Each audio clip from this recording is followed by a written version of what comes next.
Hello everybody and welcome to the second Powerade Duel here today as we get ready to find out who will be the other drivers that will be starting in the top 30 of the Beachside 400.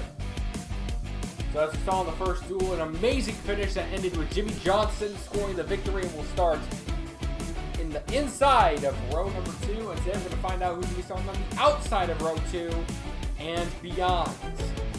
So without further ado, let's take a look at the starting lineup for the second Beachside 400. On the pole, we got none other than Justin Hawk, who will be starting in the 86 car, driving the Rockstar Ford Mustang. And starting alongside him is the number 2 of Dylan Young.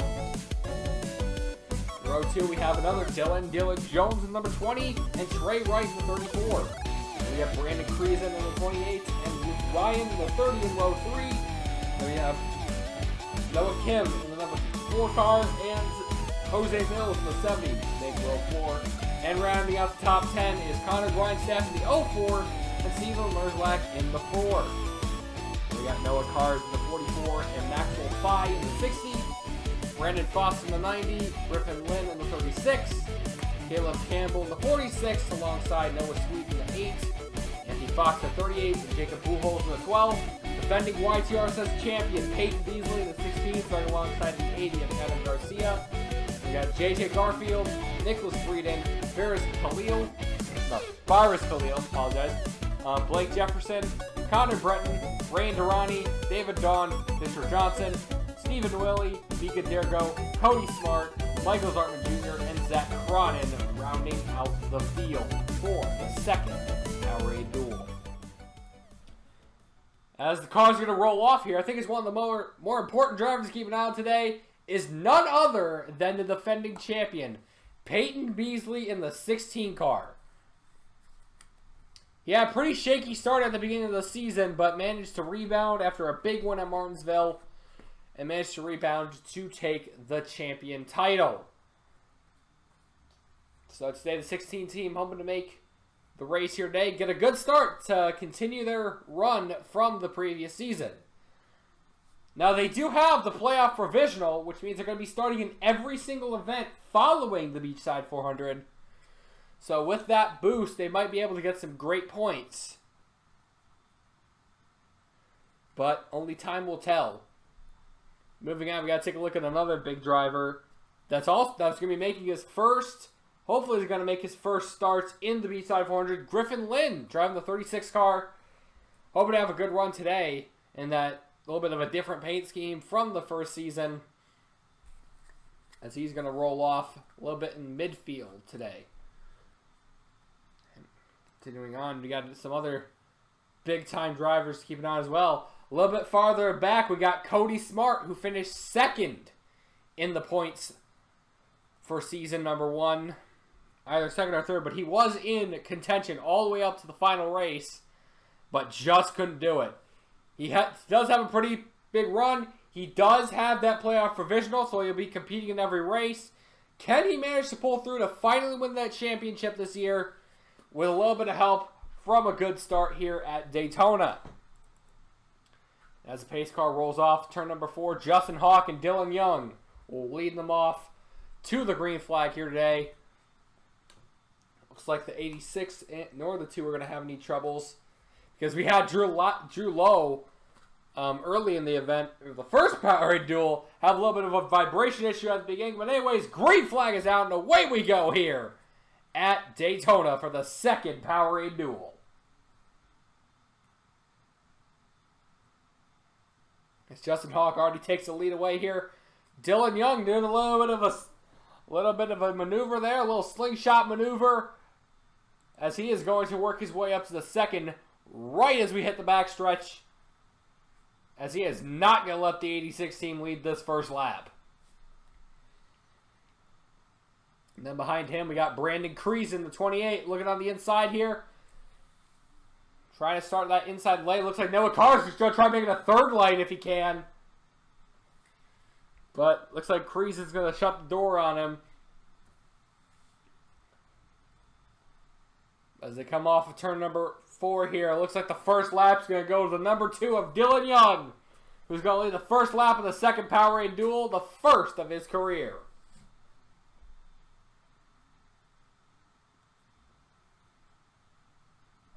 It looked like it's a two-car breakaway between Dylan Young and Brandon Creason. As right behind him is Caleb Campbell in the 46 team.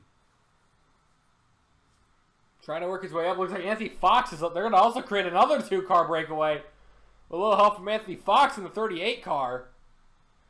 And there's the defending champion behind him, but about to be swallowed up by J.J. Garfield. Number 16 team, hoping to have a good run this week. Because if they can get a good run starting early, they can maybe get another run for the playoffs for this season. Faris Khalil looking on the inside of J.J. Garfield for what will be for the 5th position. As it is now a 4-car breakaway. With the 2, 28, 46, and 38. But it looks like Khalil's going to try to do something.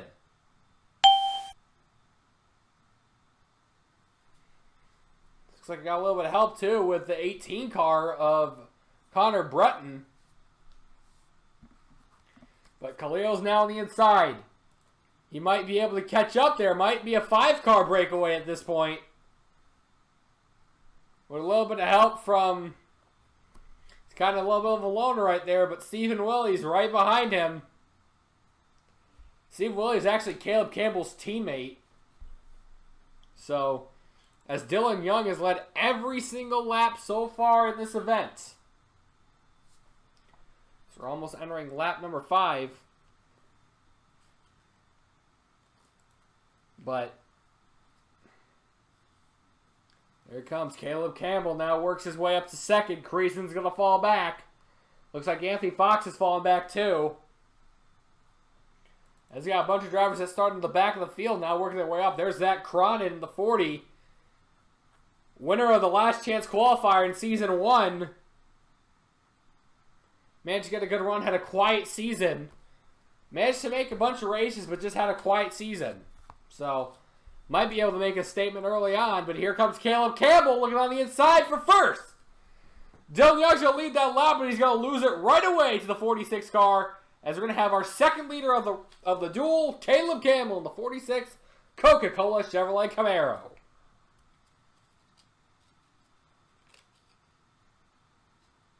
A little bit of help from Mika Dergo behind him. Jose Mills also there as well. Trying to work his way up, but here comes Noah Sweet in the 8 car.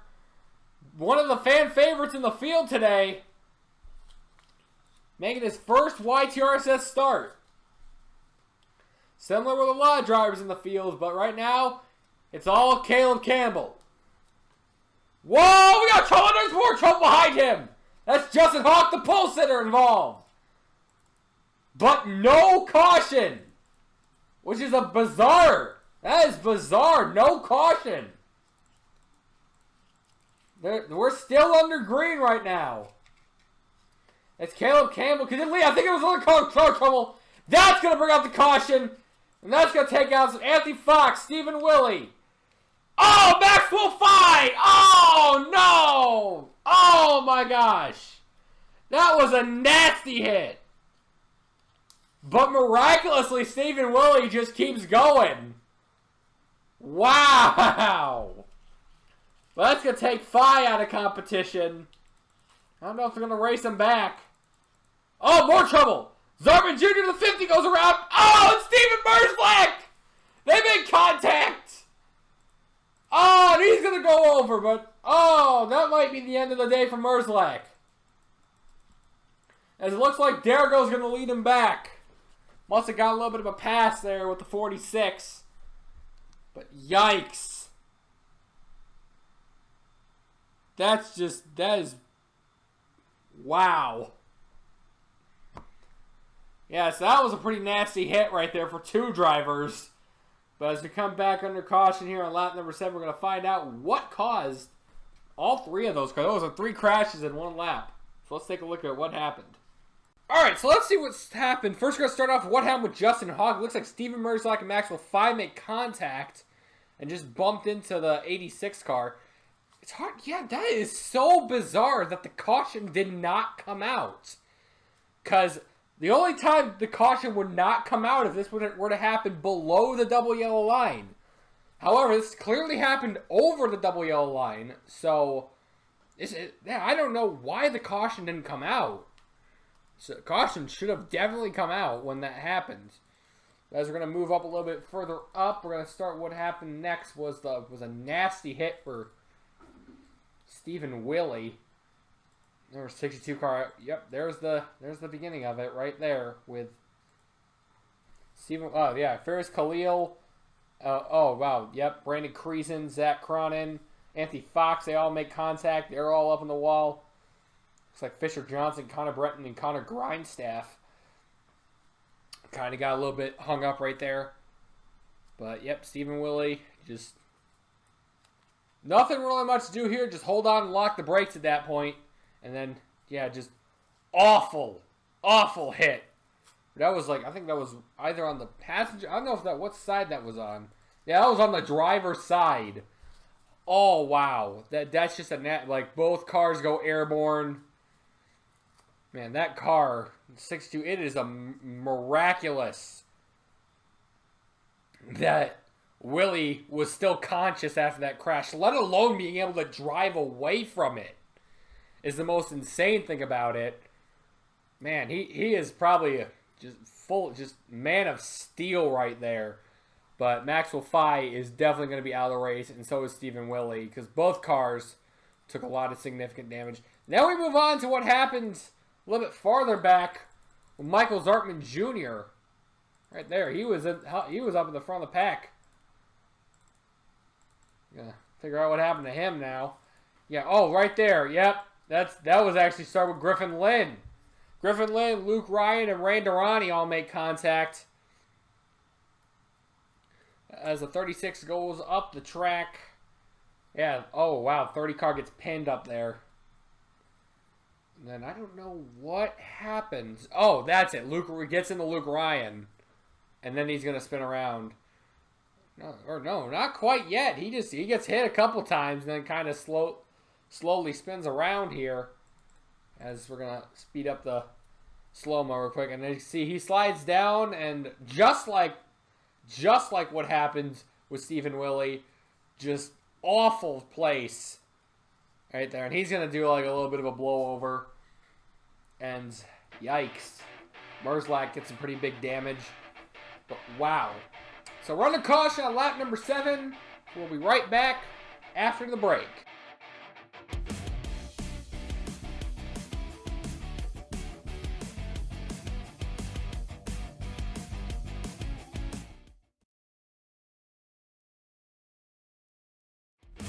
The YTRSS Powerade Duels are brought to you by Donder's Diecast and Collectibles, NASSHawk's official diecast store.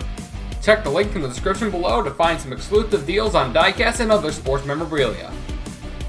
As we're about ready to get back underway here, about getting ready to go to the halfway point here, as we are only a little under 10 to go here, so we're going to restart with 10 to go.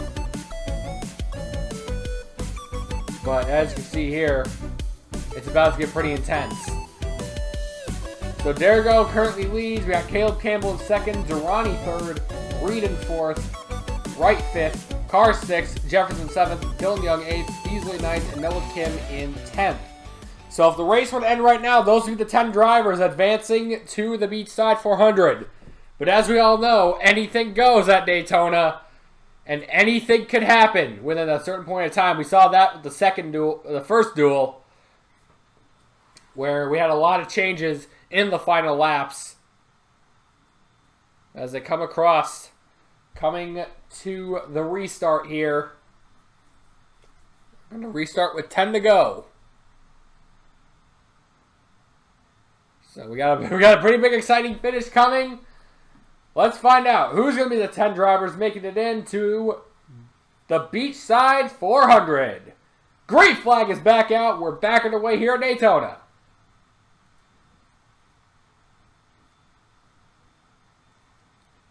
Looks like Noah Carr's already trying to make a move on the inside, trying to get an inside lane starting as fast as he can. Because on a track like this, you don't want to take any chances. Looks like everyone behind him kind of goes with him. Or everyone in front of him, really. Because you got sort of the beginning of a 4-car breakaway between the 0, 46, 82, and 98 car. With the 44 kind of being a divide there.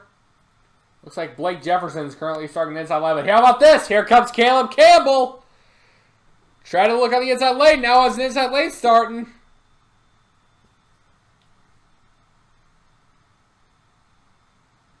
As he's going to take the lead away. But looks like Nicholas Britton might leave him out. There he goes. 98 car's about to take the lead away.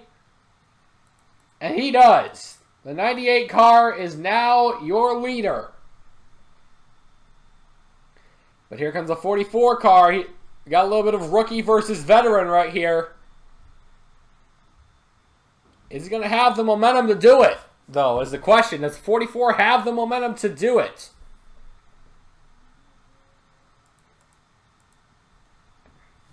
Meanwhile, here comes Peyton Beasley, defending champion, now working his way up to third.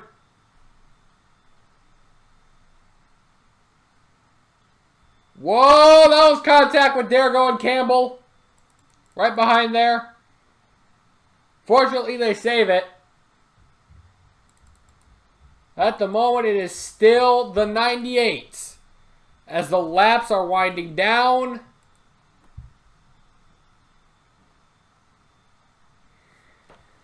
Now the 16 is going to be working his way up to second place. Whoa, more contact. There goes JJ Garfield. But he saves it, miraculously saves it. And it looks like they didn't lose much position.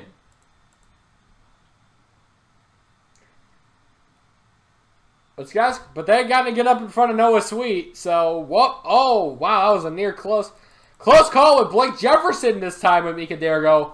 But they do not make contact. Here we go. 7 laps to go. This time by, it is still Nicholas Breeden. Can he hold off the pack? But here comes Fisher Johnson, the 64 car.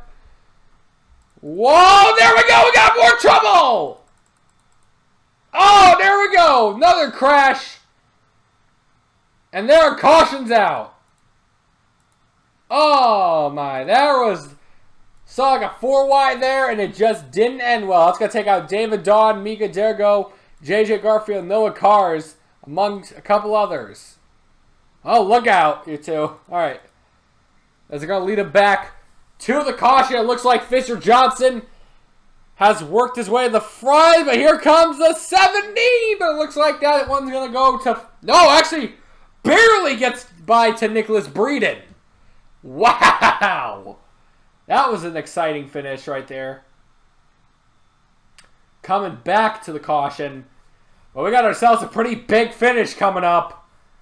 So, let's go ahead and take a look and see what brought out the caution with the number 0. Let's see what happened. You'd think after seeing all the crash in Season 1, people would listen, but they don't. 4 wides just simply don't work. As you can see here, there's JJ Garfield, Mika Dergo, Caleb Campbell, Noah Cars, and David Dawn all making contact. And it looked like there wasn't going to be a caution. Griffin Lin making contact too, as well. But man, it also looked like they were going to save it. But that all changed when both Mika Dergo and David Dawn both spin around. And that caused the caution to fly. Miraculously, there's Zach Cronin doesn't make contact there, but yep. That's all that happened there as the caution's back out. We'll be right back after the break to see who's going to win the second Powerade Duel.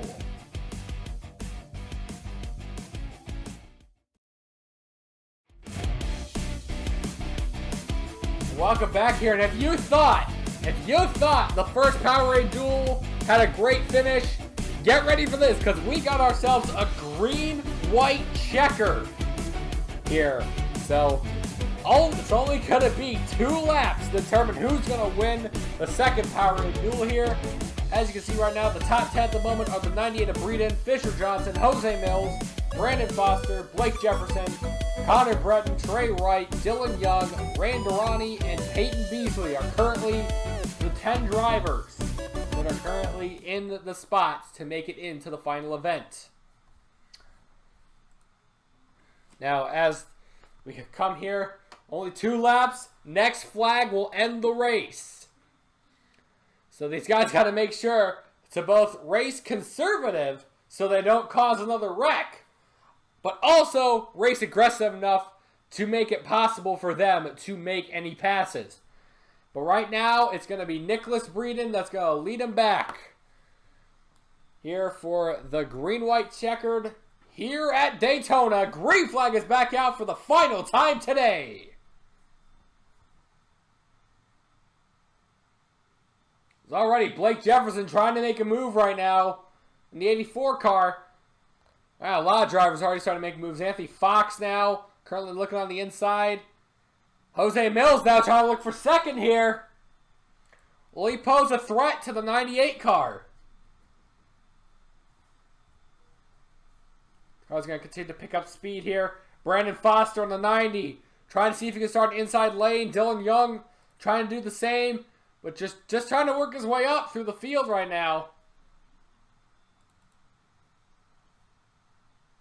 Here they come. Coming to the white flag this time by, it's going to be Nicholas Breeden and Jose Mills. That's going to lead him back. Coming to the white flag. Who's going to win the second Powerade Duel? A 3-car breakaway for the lead here. Is it going to be Breeden? Is it going to be Mills? Is it going to be Johnson? Could it be anyone else? Well, we're about to find out right now. Now, 3-wide battle right now for fourth. Trey Wright looking on the inside with Durrani, Kim, and Khalil on the inside as well. So they're going to go down the backstretch. It is still Nicholas Breeden that has the lead at the moment. As they're going to go into turn number 4. It looks like this is going to be it unless Jose Mills has anything else to say. Coming out of turn number 4 here. It looks like it's all over now. Nicholas Breeden in the 98 is going to win the second Powerade Duel. Unbelievable.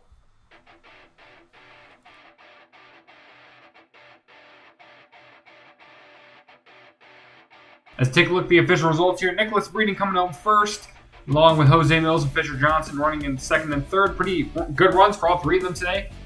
Keep an eye out then for the Beachside 400. And we got some other big drivers. Anthony Fox, recovering from that early crash, comes home in 12th.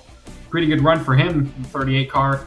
Now we have some drivers that had an impressive run early on, like Brandon Creason, Noah Cars, JJ Garfield, all ending up not making it in via the duel after their late crash. David Dawns is especially another big one, with him finishing 31st. Then Stephen William, Maxwell Fire are both okay after their crashes. And if you did not make it in via the duel, no need to worry. You got one more chance to make it in tomorrow at 2:30, the Mrs. Myers Clean Day Last Chance Qualifier. This is Nassau signing off, and see you then.